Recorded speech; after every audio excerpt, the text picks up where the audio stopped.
Good morning and welcome to Fat Cow Farm. Peter here. Now, today's the day where it's all about updates, and we've just walked into March, and I've got to tell you, February was ace, absolutely ace. So what we're finding, and I think that a lot of you who have been following the channel, is that January for us was good, and as a part of our harvest and being 100% self-sufficient, February changed everything. And the reason I'm saying that is, so there was a few things that we were craving. Now, what we've found is that now going to all our fruit and veggies and meat and things like that, and really trying to stop going into one of the three big supermarkets, I was craving something like chewy and sweet, things like that. So what I was really craving was like salami, and we know, highly processed, everything else. And we haven't got to the point of making our own salami yet, so we needed to find a substitute. Searching the internet and doing everything else, you know what I found? Beef jerky. And I tell you what, my God, I can't believe, like, it's not that popular in Australia. And I was looking at some videos coming in from America, and there is millions and millions and millions of different recipes. And I tell you what, it's exactly what was needed. So important that it was needed. And so, we found this recipe of Doc's famous world-class beef jerky, rah, rah, rah, rah, rah. And I thought, got to give it a go. Got to give it a go. And like, there was a couple of things in that recipe that we had to purchase. Now, and I'd never heard of something called liquid smoke. So we had to purchase that. And what was the other thing? Oh, paprika. We didn't have paprika. So, things like onion powder. So we had our onions, we dehydrated them, powdered them up, bang, got it. Garlic powder was the same. So we dehydrated our garlic and pulverized it and turned it into powder, bang, there's another one. Salt and pepper, obviously, that's a staple. So, we still purchase that, but, so we needed, obviously, salt and pepper. What else was in there? Oh, Worcestershire sauce and soy sauce. And I tell you what, it was fantastic. Marinated for like, I don't know what it was, 12 hours or overnight or whatever we did, and then dehydrated, close to about 12 to 18 hours. And my Wally, it was amazing, absolutely amazing. So what's happened is that what we're doing now is actually searching for different concepts of food, and hopefully that within around about that 70% mark, we have a lot of those herbs and spices and things like that here on the farm. And guaranteed, that there are a few things, like this liquid smoke, like I'd never heard of that, and an American thing, I imagine. And wow, absolutely wow. So what we're finding is that now that the harvests, our routine hasn't stopped. So we come up here in the afternoons, we pick what we need for our meals and sandwiches and for lunches and things like that. And, that's all turning in absolutely fantastic. And then once a week, and like now, what we're doing is I've done a big harvest of tomatoes. And so what we do now is that those tomatoes are now going to be put through the hot bath, vacola, we call that here in Australia, like a canning, in glass jars. And, our stores are starting to grow. I think last count, I think we had close to, I think it was just under 60 jars, like can-sized jars.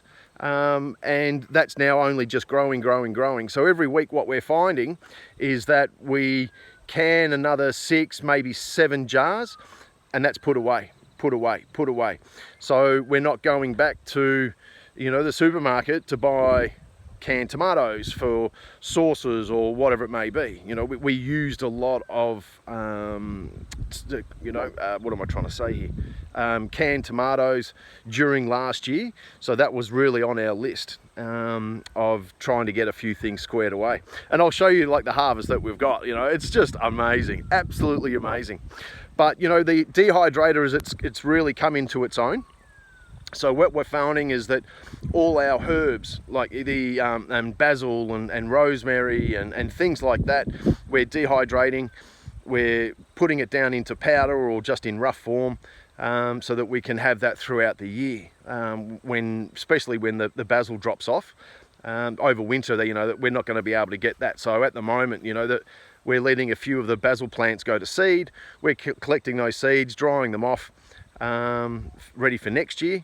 But what we're also finding is that, you know, that the dehydrator is really one of the most important things that we've actually found.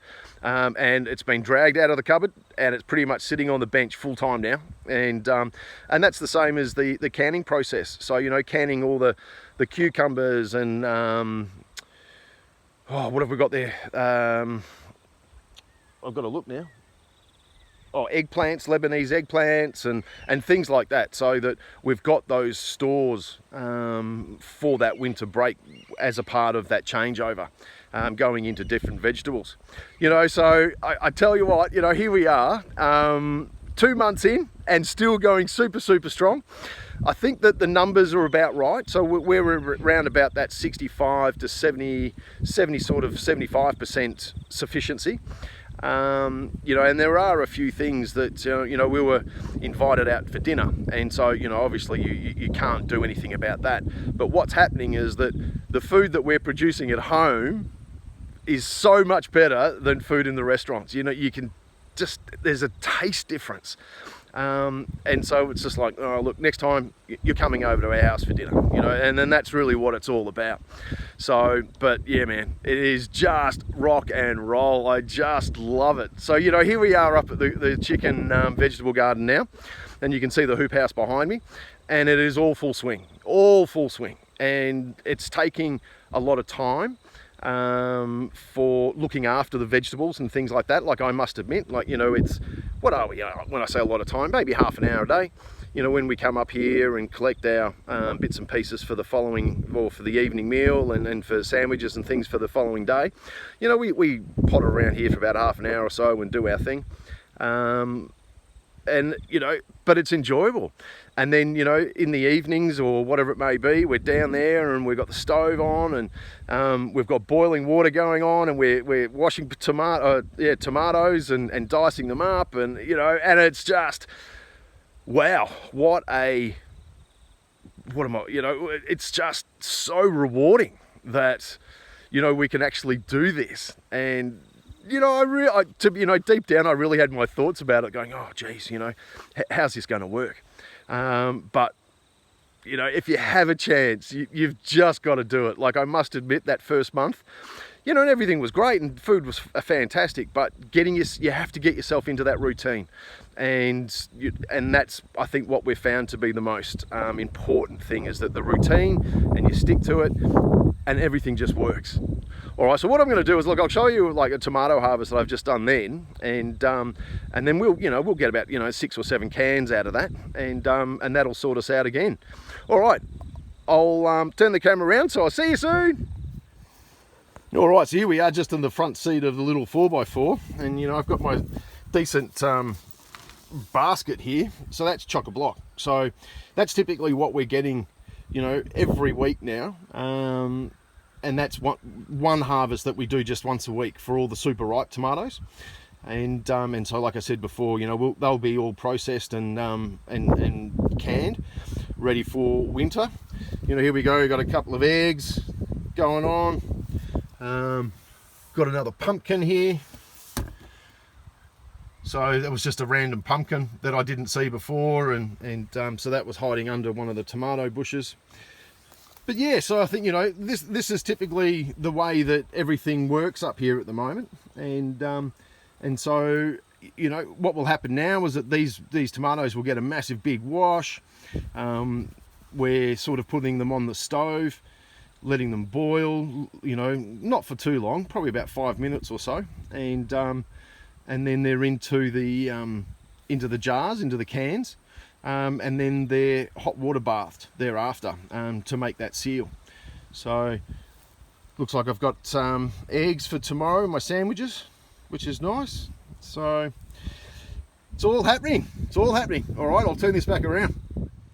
All right, so as you can see, you know, like we're certainly not going hungry, and it is just, like I said, I am just blown away about the whole effort that we're going to, and the reward. It is just I just can't talk about it enough. You know, it's just absolutely fantastic. And you know what excites me even more is that, you know, I go into town and I've got to get some washing powder or whatever it may be from the supermarket, and I'm walking past, you know, like cans of tomatoes, you know, $5 each. You know, you know, I make my own, mate. You know, you can keep that. So it's just fantastic, you know, and it's just those little rewards. It just puts a smile on my face. And we've got excess, you know. I'm not saying that, you know, we don't, and we're helping out. You know, people come over and we'll give them a couple of eggplants, we'll cut them some lettuces or zucchinis or whatever else we've got going on. And it's like, here, you know, take a bag full of food. It's there's plenty and plenty and plenty to go around. And that's really what I'm finding to be one of the better things about this, is just that, you know, there's always going to be excess, and helping out. Not so much helping out, but it's more like, here you go. Like, you know, it's like all the jams that we make, you know, all the raspberry and blackberry jams and plum jam and things like that. You know, oh, here, you know, if you tasted this, mate, you got to get onto that. That just rocks. And especially the plum jam, that is super much my favorite. And you know, so we use it in cakes and all these things that we really didn't eat before. And you know what cracks me up is that, like, I'm losing weight. It's even better. I'm eating not so much more, but it's just so good, and losing weight. Like, it's just a win-win for everyone. And I think it really comes down to that processed foods. You know, the other half, Jen, she's just cracked an absolute ball terror of a recipe for hot cross buns now that we've got Easter coming up. And, you know, the only thing there is that Jen won't put the crosses on, but you know, but it's just fantastic, you know, from making our own butter from cream and things like that, and then having them on these hot cross buns, you know, warmed up in the oven. Like, it's just wow, absolutely wow. So here we are, March 2025. February was absolutely fantastic, and I'm really hoping that March is looking about the same, and we've got some new seedlings in and things like that. I would have shown you on a previous video, but it's all happening. It's all go, go, go. All right, so remember all about updates for February 2025, 100% self-sufficient. Like and subscribe, and I'll see you soon.